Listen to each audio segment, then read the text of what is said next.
उल्टा लटका राजा। सत्यव्रत अयोध्या के एक सुप्रसिद्ध सूर्यवंशी राजा थे। वे न्यायोचित तरीके से अपने राज्य पर शासन करते थे। जब वे वृद्ध हो गए तो उन्होंने अपने पुत्र हरिश्चंद्र को अगले शासक के रूप में सिंहासन पर बैठा दिया। सत्यव्रत की अगली इच्छा थी अपने नश्वर शरीर सहित स्वर्ग में जाना। इसलिए उन्होंने अपने गुरु ऋषि वशिष्ठ से सहायता करने का अनुरोध किया। वशिष्ठ ने उन्हें समझाने की कोशिश की कि उनकी इच्छा न तो प्राकृतिक थी और न ही ऐसी थी जो देवताओं को स्वीकार्य होगी, किंतु सत्यव्रत अपनी बात पर अड़े रहे। वशिष्ठ ने उन्हें सलाह दी, हे राजन, इस जीवन में किए गए सभी अच्छे कर्मों के कारण आपका स्वर्ग में जाना निश्चित है, किंतु उससे पहले आपको अपने नश्वर शरीर को त्यागना होगा। यह प्रकृति का नियम है। अपनी बात पर अडिग सत्यव्रत ने महर्षि वशिष्ठ के सबसे बड़े पुत्र शक्ति पर सहायता के लिए दबाव डाला, यहाँ तक कि उन्हें बदले में धन का प्रलोभन भी दिया। शक्ति प्रलोभन के अशिष्ट संकेत से क्षुब्ध हो गए। जब महर्षि वशिष्ठ को सत्यव्रत के प्रलोभन के बारे में पता चला तो उन्होंने उसे श्राप दे दिया, आपने 3 गंभीर पाप किए हैं। आपने अपने गुरु की बात नहीं सुनी है। आप जो चाहते हैं उसे प्राप्त करने के लिए आपने छलपूर्ण साधनों का उपयोग करने का प्रयास किया है और आपने सशरीर स्वर्ग में जाने की अप्राकृतिक इच्छा को मन में रखा है। इस दिन से आपको त्रिशंकु के नाम से जाना जाएगा और आप इस संसार में बिना मन की शांति और किसी उद्देश्य के भटकते रहेंगे। वनों और विभिन्न साम्राज्यों में घूमते हुए त्रिशंकु को प्रसिद्ध ऋषि विश्वामित्र मिले, जो स्वयं एक सूर्यवंशी थे। एक समय में विश्वामित्र राजा थे, किंतु उन्होंने सांसारिक मामलों के साथ सभी संबंधों को छोड़ दिया था और एक ऋषि का जीवन अपना लिया था। किंतु चूंकि उन्होंने अभी तक ईर्ष्या और क्रोध जैसे पापों पर विजय प्राप्त नहीं की थी, इसलिए उन्हें ज्ञान प्राप्त नहीं हुआ था।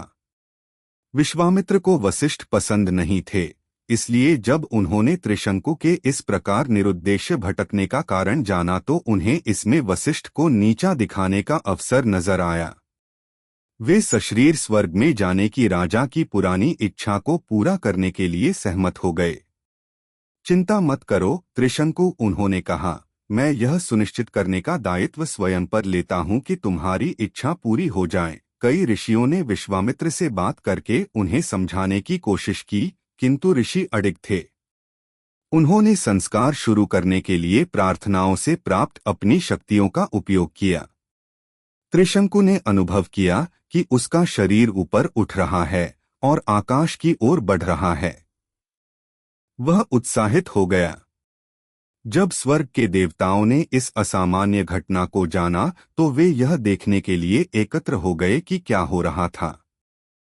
एक देवता ने कहा, यदि हर ऋषि ऐसी इच्छा के लिए अपनी शक्ति का उपयोग करना शुरू कर देता है तो स्वर्ग मनुष्यों से भरा होगा और तब यह स्वर्ग नहीं रह जाएगा। देवताओं ने एकमत होकर निर्णय लिया कि कुछ किया जाना चाहिए। इंद्र आगे बढ़े और त्रिशंकु को धरती की ओर धकेलना शुरू कर दिया। विश्वामित्र ने त्रिशंकु के शरीर को सिर नीचे की ओर किए धरती पर उतरते हुए देखा और वे इंद्र के इस कृत्य पर क्रोधित हो गए। अब वे अपनी पूरी शक्ति का उपयोग करके शरीर को फिर से ऊपर धक्का देने लगे।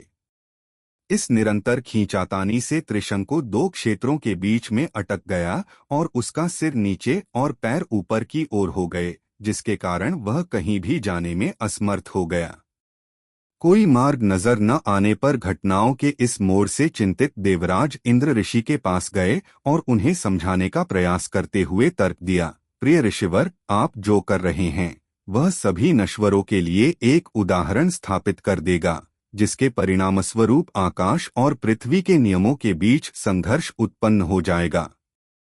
हम भविष्य में शांति चाहते हैं, युद्ध नहीं।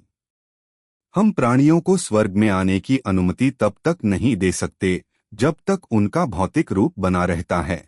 बहुत कठिनाई से इंद्र विश्वामित्र को शांत करने में सफल हुए, जो अब तक दुविधा में थे। वे देवताओं की इच्छा को समझ गए, लेकिन वे त्रिशंकु को दिए वचन को नहीं तोड़ सकते थे। इसलिए विश्वामित्र ने त्रिशंकु के लिए एक नया स्वर्ग बनाया, जो स्वर्ग और पृथ्वी के दो क्षेत्रों के बीच खड़ा था।